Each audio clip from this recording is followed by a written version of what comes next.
Hello बच्चों, आज का हमारा अध्ययन का जो टॉपिक है वो है मौर्यकालीन आर्थिक जीवन। और इसको हम दो पार्टों में डिवाइड करके फिर इसका अध्ययन करने का प्रयास करेंगे।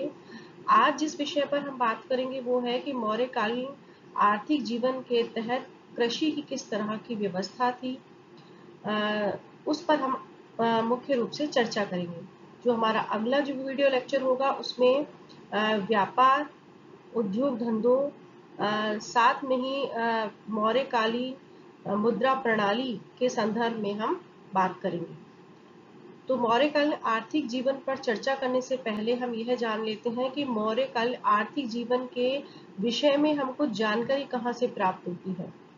तो अगर हम मौर्य काल के आर्थिक जीवन का अध्ययन करने का जो हम प्रयास करते हैं तो हम इसके जो ऐतिहासिक सोर्सों पर जाते हैं और उसमें हमें कौटिल्य का जो अर्थशास्त्र है और मैगस्थनीज की जो इंडिका है उससे हमें मौर्यकालीन आर्थिक जीवन के बारे में विशद जानकारी हमको प्राप्त होती है। कौटिल्य का जो अर्थशास्त्र है वो बिल्कुल ऐतिहासिक ग्रंथ है, क्योंकि कौटिल्य चंद्रगुप्त मौर्य के समय में उसका प्रधानमंत्री था और सारी उसने अपनी जो अर्थशास्त्र लिखा है उसमें तात्कालीन सामाजिक राजनीतिक परिस्थितियों के साथ साथ आर्थिक जो क्रियाकलाप है और आर्थिक जीवन का भी उसमें हमें विस्तृत विवेचन प्राप्त होता है। तो अब हम बात करते हैं कि मौर्य जो शासक हैं उनके लिए अर्थव्यवस्था पर नियंत्रण रखना इतना जरूरी क्यों हो गया था, या उनके द्वारा आर्थिक या अर्थव्यवस्था के संदर्भ में विशेष निगरानी रखी गई। इसका जो कारण यह था कि मौर्य जो साम्राज्य था वो बहुत ही विस्तृत हो गया था और उसकी रखरखाव के लिए या उसकी सुरक्षा के लिए या मौर्यकालीन जो शासक थे उनको विशाल सेना रखनी पड़ रही थी। साथ में ही एक बहुत ही विस्तृत नौकरशाही भी मौर्य काल में हमें देखने को मिलती है। तो इन तीनों की व्यवस्था करने के लिए, विस्तृत साम्राज्य की व्यवस्था करने के लिए, साथ में ही नौकरशाही के खर्चे के लिए भी यह जरूरी था कि शासकों के द्वारा राजस्व का उचित तरह से प्रबंध किया जाए।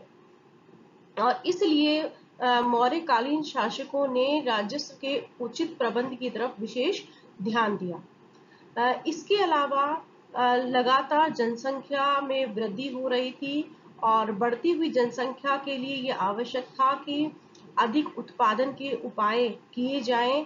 और इस चीज को ध्यान में रखते हुए मौर्य युगीन अर्थव्यवस्था के संगठन ने आगामी युग के लिए भी एक निश्चित आधार प्रदान किया। अब बात करते हैं कि मौर्य युगीन अर्थव्यवस्था का जो मुख्य जो आधार था वो क्या था। तो इस काल में राज्य की जो आर्थिक व्यवस्था है वो परंपरागत रूप से कृषि पर, पशुपालन और वाणिज्य व्यापार पर आधारित थी। और कौटिल्य ने इन्हें सम्मिलित रूप से वार्ता कहा है। इस युग में कृषि पर विशेष ध्यान दिया गया या कृषि क्षेत्र में अधिक से अधिक उत्पादन पर जोर दिया गया या उसको अधिक प्रोत्साहित करने का प्रयास किया गया। कौटिल्य ने एक ओर बंजर भूमि को उर्वरक बनाने और दूसरी ओर जो योद्धा थे और जो व्यवसायी थे उनके द्वारा भी खेती करने के लिए उनको प्रोत्साहित किया, क्योंकि उस समय समाज में जो कृषक वर्ग था उसका महत्वपूर्ण स्थान था। और जो कृषक होता था वो एक तरह से इतना उनका महत्वपूर्ण स्थान प्राप्त था कि उनको अबाध्य माना जाता था।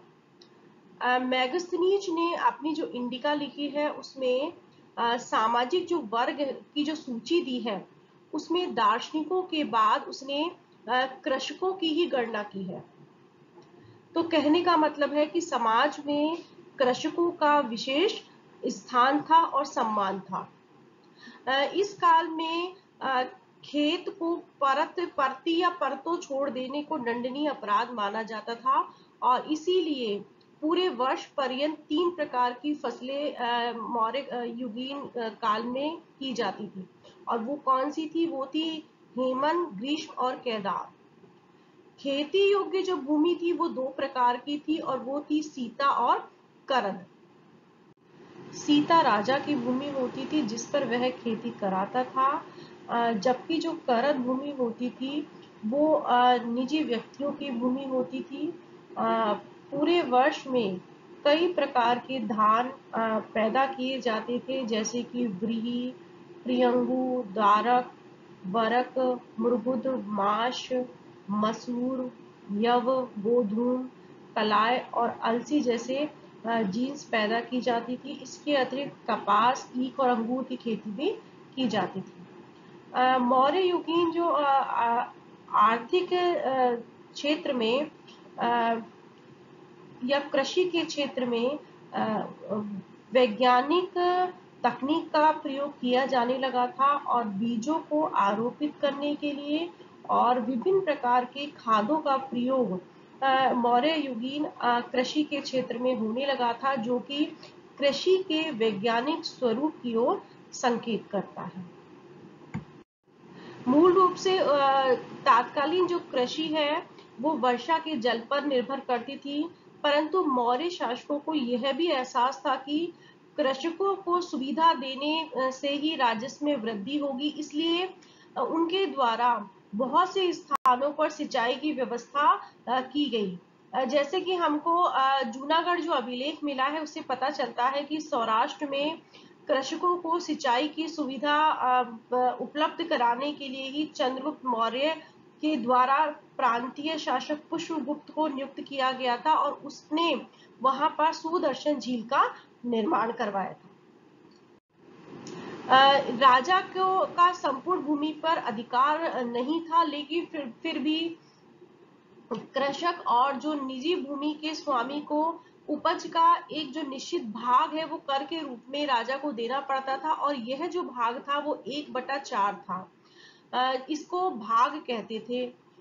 कौटिल्य ने अर्थशास्त्र में इस तरह का उल्लेख किया है कि यद्यपि ये जो कृषि का उपज का जो 1/4 जो भाग था यह निश्चित था, लेकिन विभिन्न परिस्थितियों में इस कर की मात्रा में परिवर्तन हो सकता था। राजा का भूमि से जो प्राप्त राजस्व था वो सीता, और निजी भूमि से जो प्राप्त जो राजस्व होता था उसको भोग कहा जाता था, और राजस्व प्राप्त करने के लिए अनेक अधिकारी नियुक्त किए गए थे। भूमि व्यवस्था पर जो सीता अध्यक्ष नाम का एक अधिकारी का नियंत्रण होता था, और इसकी सहायता के लिए ये जो सीता अधिकारी होता था इसकी सहायता करने के लिए समाहर्ता, गोप और स्थानिक नामक इसके अधीनस्थ अधिकारी होते थे। इसी प्रकार से गांव का जो प्रमुख जो ग्रामीण होता था वो राज्य की ओर से गांवों में कर का संग्रह करता था। वह न केवल पूरे गांव का ही प्रतिनिधि होता था, बल्कि राज्य की ओर से गांव की उपज का और संपत्ति पर भी उसका नियंत्रण उसके द्वारा रखा जाता था।